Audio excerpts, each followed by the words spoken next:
आप सभी का स्वागत है दोस्तों सुपर फेस्ट में। मेरा नाम है वागीश भान और यहाँ पे इस अमेजिंग मंच पे हम देखने वाले हैं कुछ equally amazing tournaments, equally amazing games, matches. In fact अगले जो मैचेस होंगे 4 टीम्स के बीच में होंगे और ये नॉकआउट होंगे। जी हाँ, उसके आगे हमारे साथ इन 4 टीमों में एक प्रो गेमर और एक प्रो स्ट्रीमर है। So each team has a pro gamer and a pro streamer in their ranks. Now moving on, considering मैंने आप लोग को बता दिया है कि ये टूर्नामेंट कैसे होगा, ये टीम्स कैसे फॉर्म है, हम आपको बताएंगे कि ये गेम्स जो होंगे आपको इनके बारे में कौन जानकारी देगा about the play-by-play action. And I'm talking about our casters, our panelists. So let us start off with the first person. Now, the first person is a pretty interesting person because he has been making content for Clash Royale community for quite a long time and also has been playing a pivotal role when it comes to the world of Clash Royale. And I am talking about the one and only, the legendary OJ. Woo! Glad to be here. Moving on, हमारे साथ उस panelist desk पे हैं एक pro player Bharatvarsh से, भारत देश से, जो कि क्लैश रॉयल के जगत में, क्लैश रॉयल कम्युनिटी में काफी जाने माने हैं और उनका नाम है Tahir Sharif AKA Devil's twin.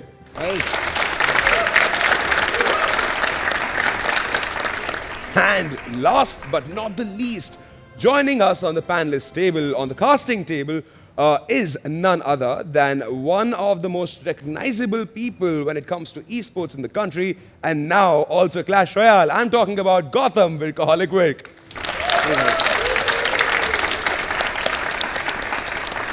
तो दोस्तों, ये तो हमारे पैनलिस्ट थे, ये हमारे कास्टर्स थे, लेकिन अब आपको मैं रूबरू करवाऊंगा हमारे प्लेयर्स से, हमारी टीम से।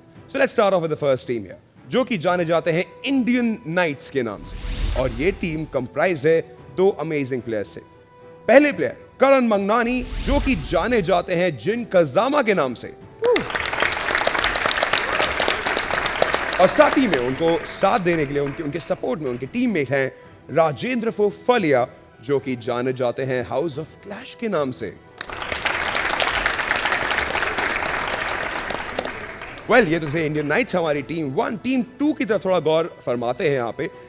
टीम 2 जानी जाती है बादशाहs के नाम से, और उनके प्लेयर 1 जो हैं अनुराग Jaiswal is a pro streamer and is renowned in the country with the name Godfather Gaming.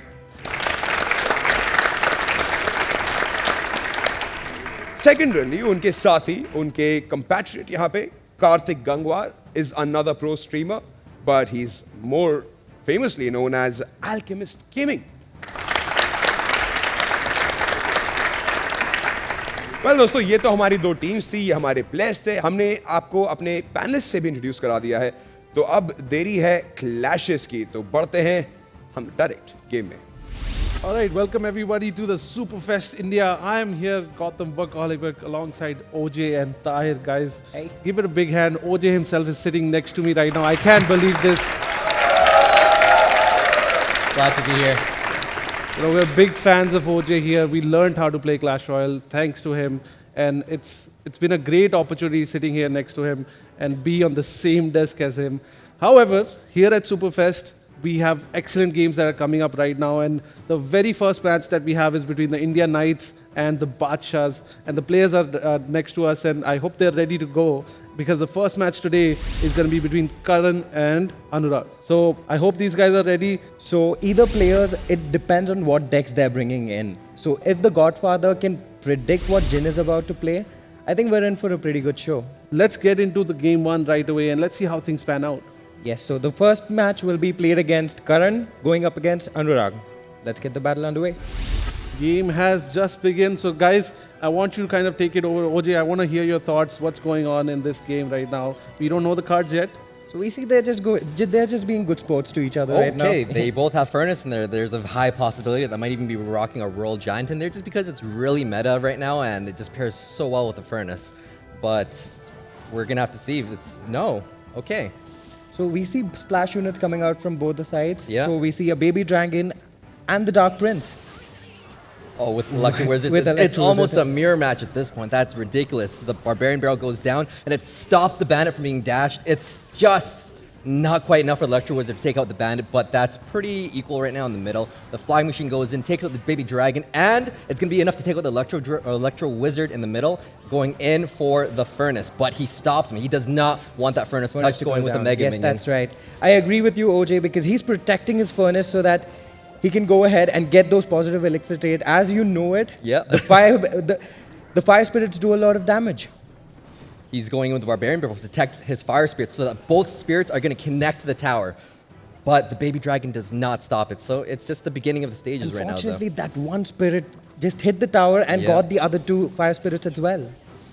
Baby Dragon's going in. It's not connecting the tower. Like I said earlier, with the Furnace, there is the Royal Giant that we see in the deck. Putting him in the back, flexing his limited emotes right now. He's got the Royal Giant going in slowly, but he does have the Furnace behind there, so he's going to have to take care of that without splash units. Unfortunately, that one Fire Spirit also got the other two Fire Spirits down on time. And as you can see, that Prince got a charge hit on the Royal Giant. But that With was the classic Lightning taking out the Furnace, but that Royal Giant does not get close to the tower. unfortunately, it could only get one hit in. So for now, we see, I think that Flying Machine is going to provide him... Oh, I was too That fast on Barbarian that. Girl did not stop the Bandit. She does connect to the tower, so everything resets. With the, they do have an elixir differential on there though, so let's see if they put down the Furnace in the center again. There we see it. So as we can see, Godfather is in the elixir lead right now, and he's doing pretty well because he's also in the damage lead. So for now, all he has to do is just defend against that Royal Giant. And as I said, it is a best of one, so I think Jin Kazama did a really good job. But for now, we cannot say what's going to happen at the end of the game. Right now, I know that Jin's waiting for his Mega Minion to go back in rotation because he knows that's going to two-swipe the Flying Machine. And also, as we are in double elixir now, it's going to be really hard for these two players to defend. I think Jin Kazama needs to go ahead and be a little more defensive rather than just going ahead and trying to get the value out of that lightning. That Lightning there allowed that Baby Dragon to get 3 hits on the tower. That was so worth it. He didn't use Lightning on the Furnace. He used Lightning so that the Baby Dragon would connect further. I love these plays right now. So I'm loving the plays as well. So for now, what you can see is Jin, who is a little slacking behind. Now he's catching up. It's really hard to say because they're very, very close. These players are so tight. None of the players are really making any mistakes right now. They're stacking their Furnaces really hard. Yes, I agree with you. They are stacking their Furnaces really well. But for now, I think the Furnace battle is in favor of the Godfather. There is a lot of Furnaces in the back. He knows that there's going to be so much going on with Barbarian Barrel taking out 2 Fire Spirits and absorbing the last 2 waves. Yes, it did distract the Dark Prince there. The Dark Prince, instead of going for the tower, it came back to the bridge again. Baby Dragon gets taken out. That Electro Wizard's going to deal some damage if it doesn't get ignored. Yep, gets 1 hit on the tower and allows also the Fire Spirit to connect. I love it. So for now, as you can see, there's a mini P.E.K.K.A being dropped. I did The not see that guards are mini out of P.E.K.K.A. rotation. He is in trouble. 1 hit on the tower. Not quite. The Mega Minion does take it out, though. So we have that going on. The Baby Dragon's going for the Flying Machine. And the Mega Minion swiping. just swiped it out. So as you can see, the Mega Minion just two swipes the Flying Machine for now. And let's see if who's going to win this Furnace battle again. Because there was an Electro Wizard drop right there to take out those Fire Spirits and make sure that his Fire Spirits can connect to the Furnace from the Godfather. Right now, Jin is very cautious to play his Royal Giant because he knows that the Furnace is going to stop it. If the Furnace doesn't stop it, then he's going to play the Mini P.E.K.K.A instead. Even though he has Lightning, he can't get through quite well right now. So he's going for the Royal Giant in the back right now, trying to bank up for a really big push. So he rushes him with a Bandit, but Jin does have the guards in rotation. Yes, the guards did come in clutch right there. So as you can see, the Bandit pretty much did 0 damage right there. And also these Mega Minions are going to meet each other, but with the help of that Flying Machine, the Mega Minion from Jin Kazama goes down first. And he didn't have enough elixir to use Lightning there, so that Royal Giant does not get through. It does not do any damage, but he does use the Barbarian Barrel and then cycling to his guards again for the Bandit. Looks like they're kind of in a stalemate at this point. Only 45 seconds left. This game might not even end. We might not see anything happening. These players are really good at their defense, OJ. Would you agree with me? They're amazing. They're playing cautiously, knowing that this game is best of 1. So they're going to make the best of it because we know that a mini P.E.K.K.A can take down the Royal Giant for about 4 swipes. So my question is, what happens if they draw out this match? Well, I think we're going to have another match. Bandit connects the tower, but there's only 10 seconds left, so that's not going to be quite enough. Godfather does not have any heavy spells. Nothing's going to get through. Jin again flexing another limited emote as the timer ends, and that is going to be the good game draw. So the first match of the day was a draw, folks. These players were so good. They did not let their towers go down there. You know what? I want to hear your thoughts here. I don't think any of us was expecting Godfather Gaming, Anurag, to play so well going into the game one. And I'm clearly surprised how well he was facing off against Jin there. So I'm sure he's also surprised going against this competition. This game one shows how good Anurag is handling the pressure here. We're going to see how games are going to pan out right now because this became a draw. So we'll call it the end for game one right now, hoping for another game. All right, guys, welcome back to the Superfest India happening right here in Mumbai. We just saw an amazing game one, which ended up in a draw. So we're going to be playing game two between Jin Kazama and Anurag. That's going to be happening right now. I want to hear quick thoughts from you guys. Game one, what do you think? What happened? What went right? What went wrong? I know it just ended up in a draw, but it seemed like there was opportunity for either of the players to kind of close that game. It's kind of interesting because in the last match, it was really close, but like you were saying, the biggest difference was in the end of the match. During the last minute and a half, players started affording more mistakes because they knew they could, because they knew it was going to be a complete draw. So even though there were some mistakes at the end, it wasn't necessarily not intentional. Yeah. Yes, I do agree with OJ, and I think we are in the game right now.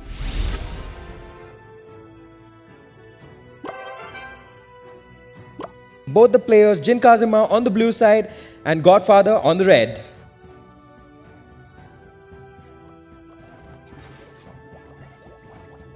Another furnace. Are we going to be seeing the same mini P.E.K.K.A deck from Godfather again for the tiebreaker? It's all mind games where it's best of one, so you have to really think about which decks are going to counter what. The Bandit does connect to the tower. That is a broken mechanic there. And then rushing in with the Ghost, Jin blocks it completely with the Ice Golem, but it's not going to be enough, so he has to put down the Musketeer. Well, it was a really good move there. As you could see, he had the Bandit pushing on the left side, and he drops the Ghost on the bridge, so that he's distracted on both the ends, and Jin actually expected the Bandit not to connect to the tower, and unfortunately it did. So of course with the Ghost and the P.E.K.K.A and everything, we're seeing the classic bridge spam. It's not the one with the mini P.E.K.K.A, but with the big P.E.K.K.A. And of course Jin kites the P.E.K.K.A away with the battle ram, but it's not enough, so he has to place down the Ice Golem again, dabbing away at the mini P.E.K.K.A or the big P.E.K.K.A. Bandit going in at full health, protected by the Ice Golem. He has to defend that Bandit with a battle ram. Well, right now, as you can see, that battle ram was just taken out by the Bandit. And also, the Royal Ghost, as soon as you drop the card, unless and until he attacks something, he is invisible. So that made sure the Bandit got a charge off there. It looks like Jin's running a classic 3 Musketeer deck with 1 Musketeer, because of course we all know that the 10 Elixir Musketeer is not viable in this meta. So what do? You put the 1 Musketeer in, everything connects to the tower, Prince gets all that, nothing stops it, Godfather takes 1 tower, but that's not the end game just yet. There's still a minute and 15 seconds, and it's not double Elixir. So it was Jin Kazama who actually got the tower down, OJ. So for now, as you can see, it was pretty much a very hard counter right here, because I think Godfather switching in the big P.E.K.K.A, he was expecting another Royal Giant deck by Jin Kazama, but unfortunately, Jin completely switched from what he was about to play, what he played in the previous game. Godfather going with the battle ram, but the Prince is going to completely stop it. The mini P.E.K.K.A is going to stop the Prince though. Oh, but he stops it. He preserves his Prince by putting down the battle ram to tank the big P.E.K.K.A's attacks. With the Musketeer and the minions, the big P.E.K.K.A does not go through. Godfather's going to have a bit of a struggle to get through now. Even with the Bandit, it does not connect to the tower. 30 seconds remaining, looking a little grim, so I don't know if he's going to be able to recover from this. Well, unfortunately, I don't think so he will be able to do it, because all he has in his disposal right now would be the battle ram and the P.E.K.K.A, and the P.E.K.K.A being so slow, I don't think so it can take down a tower so early. And there you go, Jin just swagged out a fireball there. There's the good game fireball, and he used the best emote in the game, the mini P.E.K.K.A dance. Again, we're not seeing any action. That's going to be a good game. Right there. Right there.